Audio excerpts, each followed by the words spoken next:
Morning, afternoon, evening, everyone. Today I have one of my online besties, Laura, self-love coach. Hi, girl. I am so excited to be here. Like, this has it's felt like a long time coming as well. So I'm glad that we're finally getting to have this conversation. And yeah, I feel like you're saying like online bestie, but like I feel like we are just so connected IRL as well, even though I don't get to see you very often. Like, I just feel such a soulful connection with you. So yeah, it's an honor to be on both of us. Yes, and this is kind of what I want to get through to people is yes, we have met in person, but also we did meet online. If there wasn't this online space, we wouldn't know each other and we wouldn't be able to have this like beautiful friendship that has blossomed over the last like 18, 20 months or so. And you really can meet such aligned people and friends online, especially when you're being your authentic self. Because I feel like me and you have been people where literally from the start we were sharing with each other like so vulnerably. I remember going Yeah. on walks and like said, did you voice notes about my life and vice versa. But I also feel like that's Yeah. testament to us and the type of hmm people that we are, that we're The so open work to that be we've done. vulnerable. Yeah, the work that we've done on ourselves, but also that we hold such safe spaces for like each other and for other people too. Yeah, exactly. That's what it's all about. And like, I love that you've just touched upon like that online space as well, because there's such bad rep for it. But I think if you utilize it in a way that serves you, then it gets to be beautiful. Like, you don't have to sit and compare yourself every evening. Like, you can use it in a way that really feels nourishing and inspiring and empowering if you surround yourself. It's like you wouldn't surround yourself in person by the people that are triggering you online or the people that make you feel bad about yourself. You would walk away, right? So like do that online. Like, filter out the people or the noise that doesn't feel good, and surround yourself by everything that just lifts you up and just lights you up and makes you feel good. So yeah, love that you brought that in because I think it's so important to touch on. Definitely. I think this is a little reminder for everyone. If you've not done a digital detox recently, then maybe this is a time for it. Just to, yeah, remove a Mm. few people, mute a few people, or just notice who you're following and being really intentional with it. I think me and you have both been focusing on this word intentional as well and being so intentional with Mm. our time and energy because it makes such a big difference. So, yes, I love this little reminder. Before we get too far in, I'd love to do a little intro. Like, who are you? What do you do? I am Laura, so I'm a holistic self-love and empowerment coach for women. Also, NLP master practitioner, hypnotherapist, trauma-informed breathwork facilitator, and I also hold women's circles every single month, which I absolutely love, and as well as like workshops and retreats too. And it's just my mission to help women come back home to themselves beneath the layers of conditioning, pressure from society or other people, and really just unveil who they want to be in the world rather than who they think they should be, and just helping them to live life on their own terms. Yes, love it. We do quite similar work, but something I've really loved about you and meeting hmm you online is I met you just at the start of my business when I had absolutely no idea what I was doing. And I remember just like winging it. And I remember you were doing these online circles that you've been doing for a while, and you invited me to be a guest in one of your online spaces. And I was so Mm. excited. And I was like, yes, this is exactly what I've been wanting to do. And I think this is a reminder as well that we don't need competition. We don't need to view people as competition, even when they do similar things to us. There is space for everyone. Everyone brings their own unique flair and whatnot. And actually, we get to collaborate and share our gifts wider with the world. And I just love being Yeah. connected to people like you that, has that same kind of perspective. Yeah. And in the like coaching industry as well, like you said, like there is such competition for some people. And another thing is that, somebody else might be like, oh, this person has only just started out in business. I'm not having this person inside my membership delivering these things. Like I'm not that. Like and this is why I am an empowerment coach for women, is about if I see something in someone, regardless of like the metrics and the followers that they have, like I see people's gifts, and I want to bring that and let other people know just how amazing so many women are that we're often silenced. And I never want to be that person to be like, you've not got enough followers, or you're not as big of a kind of like coaches I'd like you to be for my audience. Like, it's not about that. So it was such an honor to have you in our space. And I think you was probably the first guest that we had in. Oh, I love that. And you know what? I think it's all about energy, isn't it? We feel other people's Yeah. energy and we pick up on their vibration and we're like, yep, I want them in my spaces. They need to, yeah, share their light and their gifts. And yeah, I think both of us in our work is just supporting people to be their most authentic self and know that Hmm. they're worthy as they are. And yeah, encourage and empower people to be and show this full version of themselves. Yeah, 100%. And again, like I said, I think when we first kind of like met online, we just kind of hit it off straight away. There was such a soulful connection going on that it was just right, you know? Yes, love it. I'd love to hear, how did your self-love journey begin?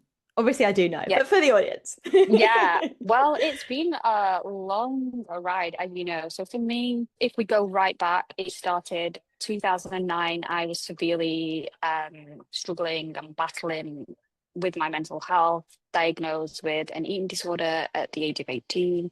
And from there, it's been a real tough ride. Many near-death experiences, stays in intensive care, in and out of hospitals 5 times. It's really been tough. And I spent so long like just feeling lost within myself, not knowing who I was, like trying to find an answer outside of me. And the one place I'd never looked was inside.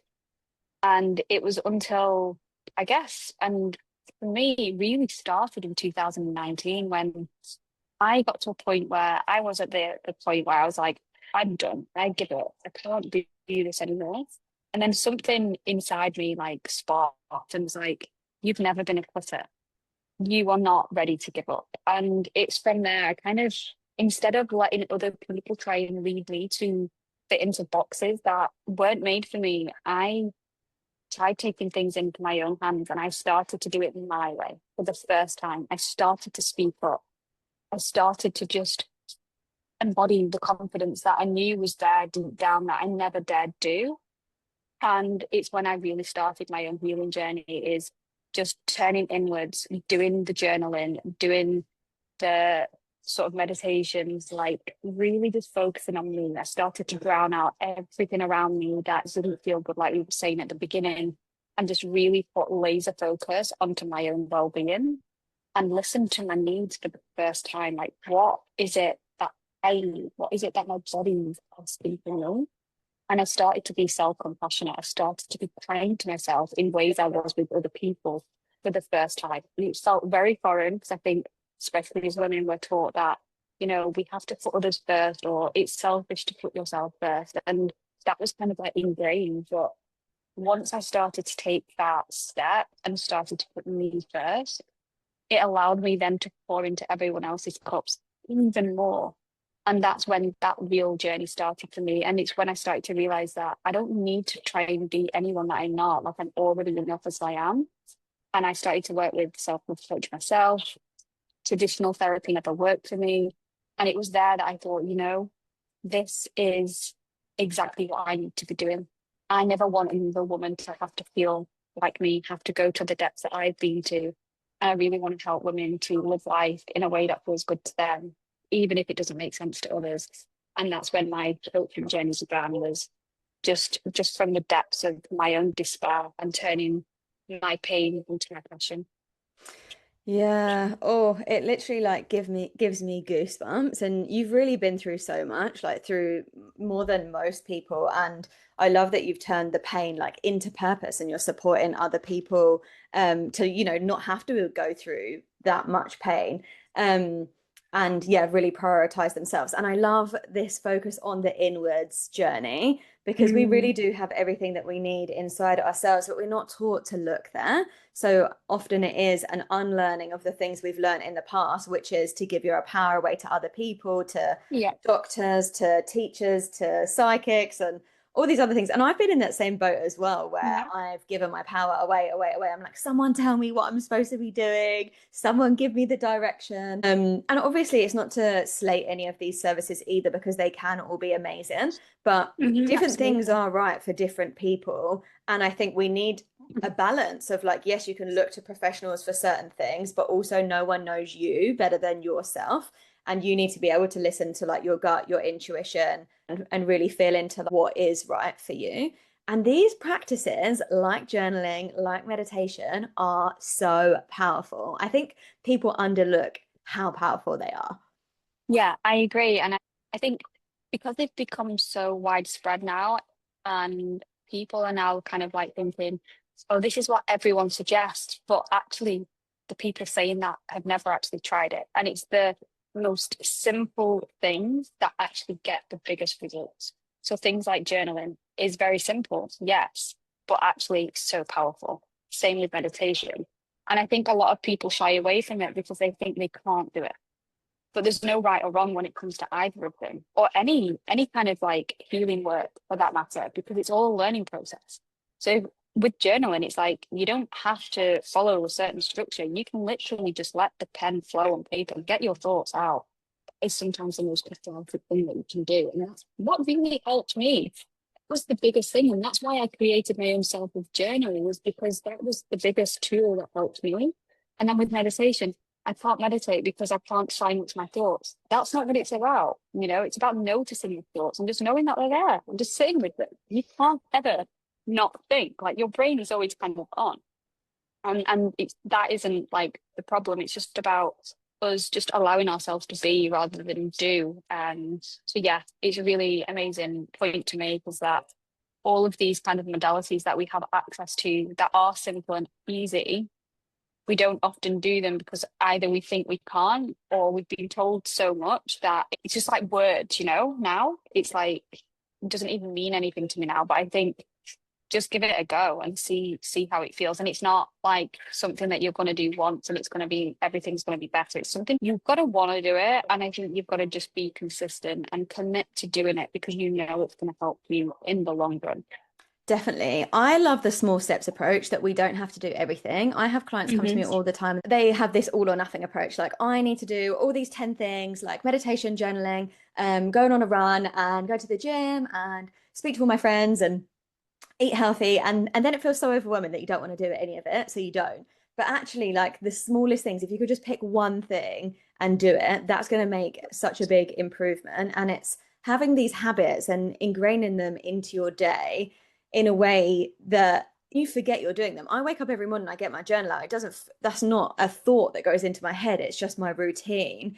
Hmm. So just pick one thing, but also pick what you're drawn towards. Like, if you don't feel super excited by journaling, and meditation or yoga or something feels better to you, do that. Like, it doesn't have to feel hard, and you can pick what you enjoy.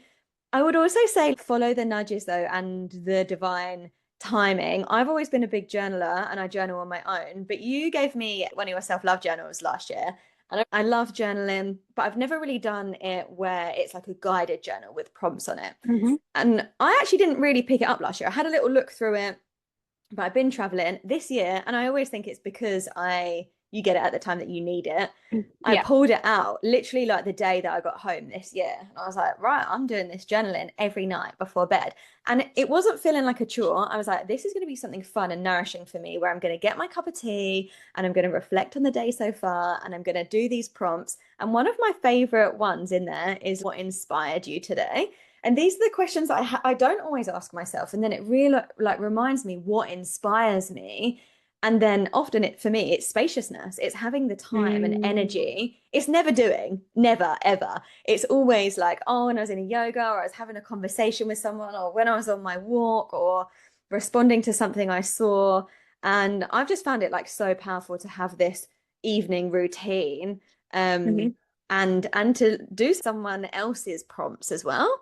Yeah, It kind of it's takes away the interesting. thinking. Yeah. Yeah, exactly. And it is interesting because the prompts in there are actually really simple to do, and it takes like 5 minutes, 5, 10 minutes. You can spend as long as you like, but it doesn't have to be, I think again with the, like you said, all or nothing, it's like I have to spend an hour journaling. It has to be perfect and all of these things. Like, and another thing is like finding a time that works for you. Like I prefer to do it in an evening to close off my day. That feels really nourishing for me. Some people prefer to do it in the morning. So if I do it in the morning, I just kind of let the pen flow. In an evening, I like to celebrate my day. I like to reflect on it. I like to focus on the things that I've done that I feel good about or proud of. And I think what you just mentioned there is about we can have these massive to-do lists. And one of the prompts that I also know that you like in there is just setting three intentions for the day ahead, because we can overwhelm ourselves with like these big to do. We don't even need to do them. We just think we do, like, because we're so used to being busy. But it's not even about having it as a to-do list. It's more about, what is my intention for tomorrow? It doesn't have to be a goal. It doesn't have to be a task. It could be to be happy. Oftentimes, mine are feelings. Like, one of my intentions tomorrow is to feel joyful or to feel peaceful. And it doesn't have to be doing something. So it can be whatever you want, and it gets to be a really beautiful practice for you. So definitely give it a go. And one of the things that I always say to my clients is experiment. They love that word. And I think it's so important with this kind of work is you don't have to get up at 5 a.m. and drink the green juice and do Pilates in a matching beautiful set.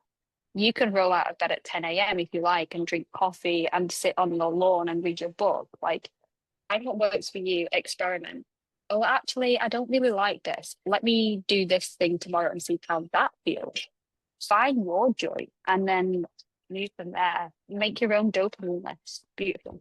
Yes, love it. This permission to do things your way. And Mm, I'm always speaking to people about it as well. So many people tell me they don't like mornings. And then I'm like, okay, cool. Tell me what you don't like about your mornings.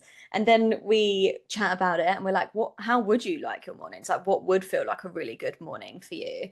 And then they're like, oh, I'd love to like do a little dance in the morning, put some music on. And I'm like, go on then. Do it. Dare ya. You know? And then they're like, oh yeah, I've been listening to music every morning. It gets me in such a good vibe. And I'm like, you get to choose to enjoy your mornings and to do this. But yeah. so many of us have this ingrained in our mind. This is what I have to do. Like, I Mhm. have to get up and do exercise, or I have to get up and do my chores or make my lunch or whatever else. And it's, how can I rearrange my day so that then it feels the most joyful for me? And how can I break these rules and like switch things up and be curious and just try it out? Even if it's one day a week, you're like, all right, I'm switching up my routine today. What am I going to try? And I love that piece around, we were speaking about the chores with my clients. I tell them to like fuck off their to-do list. And this has helped them so much because often the things you put on your to-do list are things you're already going to do anyway. Like, they're like Yeah. your meditation, you're going to do your washing and your other stuff. And I'm like, but if that wasn't on your to-do list, you're still going to probably do that, aren't you? And even so, do you have to do your chores every day? Do you have to do that much stuff? You can probably release some. And And I think it's not essential. people It's are, just yeah, overwhelming you. I think people do it because they're looking for a reward of ticking it off and how that feels. And that's exactly why inside my journal is the one thing I'm proud of myself for today, because we don't take enough acknowledgement of not even what we do, but who we are. Like, it could be, I'm proud of myself for having that conversation today that I thought was going to be difficult. It doesn't have to be like, oh, I did the dishes today and things like that. It can literally be anything, but you don't have to just get validation from your to-do list by ticking it off. You can just simply exist, and that is already enough. So yeah, I love this. I love this conversation. Yeah. For me, at the start of my journey, because I was someone who was hyper in my masculine energy, always wanted to be productive, always wanted to take action, never felt like I'd done enough. This is when I got into journaling, and I used to write pretty much everything I was proud of at the end of the day. And it would be like, done my 10-minute meditation, did some yoga stretches, even if it's literally like 5 minutes. And I was like basically celebrating myself every day for like the little things I was doing. And it was making me feel so good that I want to keep doing them.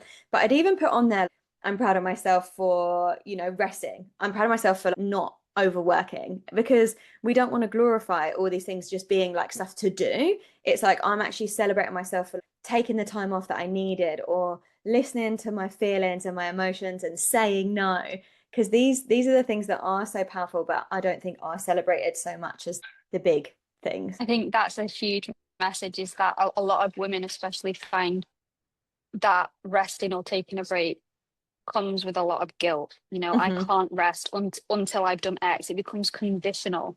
And that's exactly what I know we both teach, is making everything unconditional. Like, self-love is unconditional. Self-respect is unconditional. And we are taught as a society that we have to earn, all of these things, whether it be our worth or rest and all of these things. We tie it to, I can't do this thing until I have done this. And it's like, you get to do whatever you want whenever you want. And I feel like it's almost like we're kind of like being the rebellious like teenagers, but it's not. It's more just about you living life on your own terms rather than like the standard societal way or living it by patriarchy. Let's break the freaking rules. We are women, we get to be powerful. Let's change history for the generations to come after us. And I think we are leaders in that sense, you know, for the women that are to come. It's like you get to be whoever you want to be. Don't you don't have to be who you think they want you to be. I think that's such a powerful message. That's like one of the biggest messages for women around the world that I have is like you get to be whoever you want to be, not who you think they should be. Yes, I've literally, for anyone who's not watching on video, I'm just here nodding like a little dog. But it's who you are at your core. That is who you will want to be, but it's removing all the conditioning so that you can be that person. So getting rid of those limiting beliefs like you were just sharing that say, I can't do this until this, or I'm not good enough for this when Mhm. you are. And the more we shift our beliefs and believe that we're worthy, then the more likely we are to take action on those things. And it's this amazing, like the opposite to vicious circle. I forgot what it is, but like ripple effect of doing the work. Yeah, it is. When you do that in a work, it is. It's a beautiful ripple effect on every single person that you touch, you meet, you surround yourself with. You don't even need to do anything, but they'll feel the effects. Yeah. And once they start to feel that, that's when things like setting boundaries becomes easy because you have so much self-respect that you know it's not a form of punishment. Actually, it's just a form of protection for yourself. And yeah, this work, I love like opening women's eyes to all of these things. And it does require work. It's not an overnight kind of fix. And it and again, like I really just want to say, and I always try and hone in on this whenever I do podcasts or anything like that, is self-love is not a destination. It's continuous commitment that you keep choosing over and over again because you know you're worth it. You know you deserve it. Because self-love ultimately is your birthright, not something Yes. that you need to earn. You're born worthy, and it's about me helping and you too, like helping women to uncover everything that they've learned or picked up along the way that has made them shrink themselves or silence them, and to really help eliminate all of these things so that we can finally start using their voice, sharing their truth, and being who they want to be in the world. But yeah, it's beautiful work. Love it. Something I'd love to touch on is people owning their own strengths. I think we grew up in this world that when we were younger, many of us had the belief like you have to be extroverted to be X, Y, and Z. And, you're more of an introverted person. And I'd say I'm like 50-50. I'm definitely not like loudest person in the room kind of vibe. And for a while, I saw that as like a weakness within me. And I always tried to push and be different, but it's actually like owning your own strengths and seeing them as strengths rather than what anyone else has said or what you've perceived in the past, because you are perfect as you are, and all our strengths are different. And I think people, when they think of introverted people, think, oh, they're shy and X, Y, and Z, and that's not the case either. Like introverted people can hold powerful spaces. You hold talks at women's retreats, at festivals, and when you like own your strengths and your power, it's just so magic. I never thought in a million years I would be doing anything like that. I grew up, I was constantly told at school she doesn't talk, she doesn't speak up for herself, she doesn't answer questions, she follows other people. And I was always hid behind other people because I always felt like anything that I was going to do was wrong. So it was easier just to follow other people. And I did keep myself quiet. And I always thought, like you said, because we're taught that confidence means that you're loud and you're in your face. And I was never any of those things. And I didn't want to be. And that's funny because I've just been writing a post today on the sort of whole fake it till you make it, which is something that I would never advise to anybody. And yeah, I mean, that's going to be coming now. And I'm big on that. And for me now, it's like I own the fact that I'm quietly confident. Confident doesn't Confidence doesn't have a look, it's a feeling. And I think this is what I was getting to. The key is that when you're passionate about something, it oozes from you organically. So when I held my first women's circle, I was petrified. I was like, I've never done anything like this before. I didn't sleep for an entire week before, and then I held it. And it was almost like this new woman came out of me. But actually, it wasn't a new woman. It was exactly who I'm meant to be. And from that day forward, I've never not held them. And I've been doing it for over 3 years now. And it's one of the most rewarding, beautiful things that I've ever done and continue to do it. And like you said, like I've spoken about my personal story very vulnerably on huge stages at festivals. And people are like, aren't you nervous? And I'm like, no, because I'm so passionate about this. It doesn't even phase me anymore.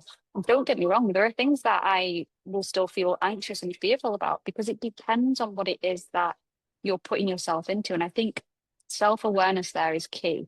If you put me you put me like in a situation where it's a huge party and there's lots of bright lights and all of these different things, I probably wouldn't like it. And I'd probably just sit in the corner and like look for where there's a dog or something, you know? Um, and I think that's also come with the fact that I recently, in the past year, learned that I am autistic, and that's still something that I'm coming to terms with. Again, like you said, I'm starting to own it. Like that is part of me, and that's okay. And anyone that is listening, like if you are different in any way, like that is your strength and your superpower. Like own it, channel it. You know, like no one is you, and you get to use your gifts. You get to be who you are. That's your unique medicine. Just allow yourself to be it. Nobody wants to be a carbon copy of each other. The world would be so boring. So whoever you are, whatever you're doing, like fully own it, champion it. I'm celebrating you right now.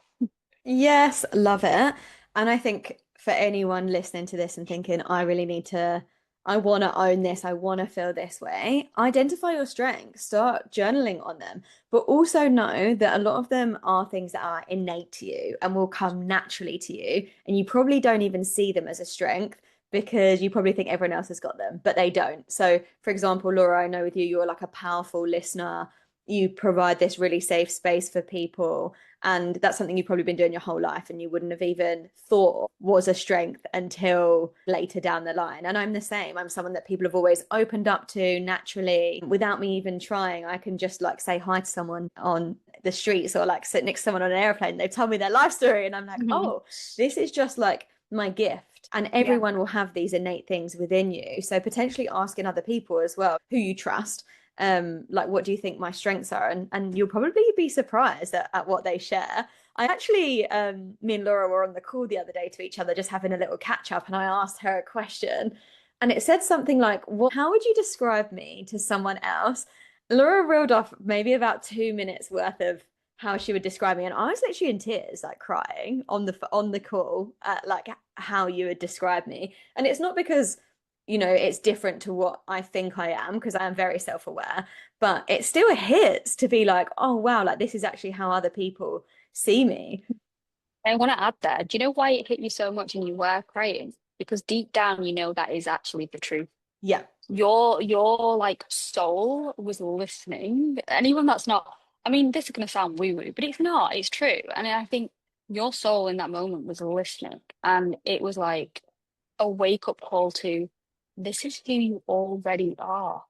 And it was like almost tears of like confirmation of this is who I am. And I remember how thankful you were, but also you walked away and was just like, do you know what? All of that is true. And I love that because I don't think we don't own who we are. We don't own those strengths. We brush them off. And that's something I've been thinking about this morning is one challenge I have for you, for anyone listening, is the next time you get a compliment, don't brush it off, say thank you.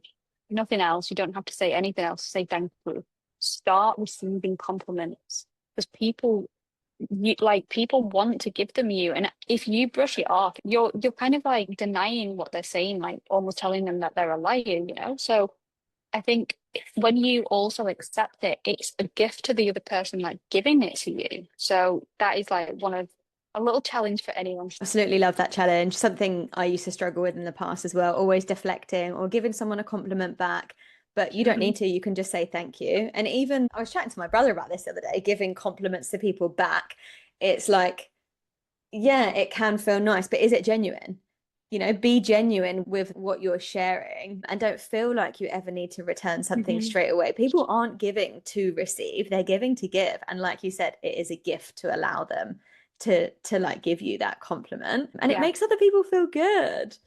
Yeah, that is like one of the big things that I like doing. I love to give to people, and they're like, "Oh, I owe you," or "I need to give you." I'm like, that is not why I'm giving to you. I'm giving to you because I want to from the heart. Like, I'm not expecting a return. Like, that's not how this works. And I think that almost like, and I think it's because we've been taught that as well. Like, if someone gives you something, you have to return something. It doesn't have to be like that. And I know that you've had Emily on the podcast, so she's huge on like giving and receiving. So definitely go and listen to that kind of conversation. But yeah, it doesn't have to be like a give and take. It gets to be just like a one-sided thing and feel good enough, you know? Definitely. And something I didn't speak on the podcast with Emily, but a conversation I love around giving and receiving is you don't have to like give and receive to the same person. But what I like is giving when you can give, in all ways. So, for example, it can be like compliments, but it also can be like coffees or treats or whatever else. So, you give to people when you have stuff to give, and then you receive from people when they want to give. And there's going to be different periods of your life where you actually need to receive more. And it's allowing yourself at that moment in time to receive. And maybe you're not giving that much to anyone.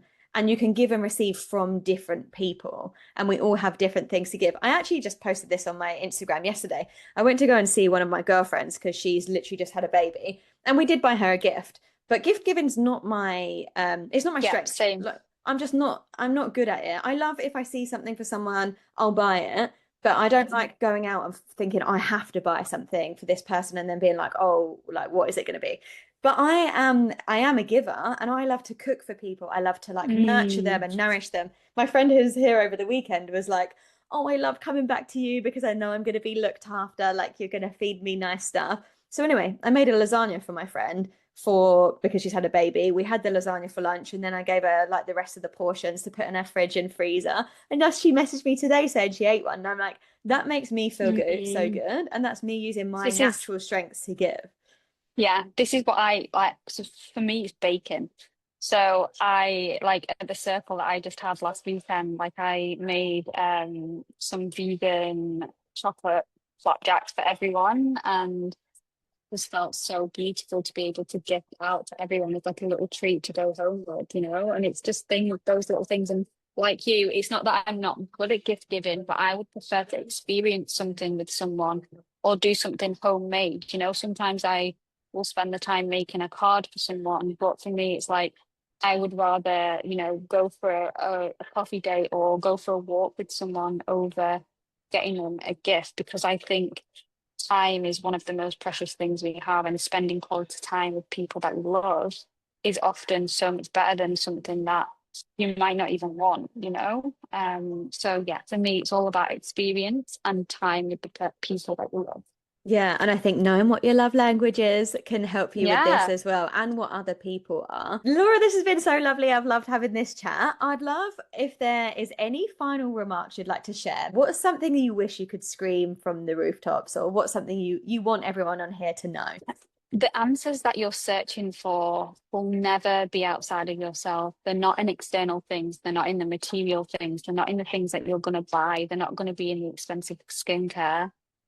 Look in the mirror and you'll find it deep within. Mm, love it. Thank you so much, and hope you have enjoyed. Thank you so much.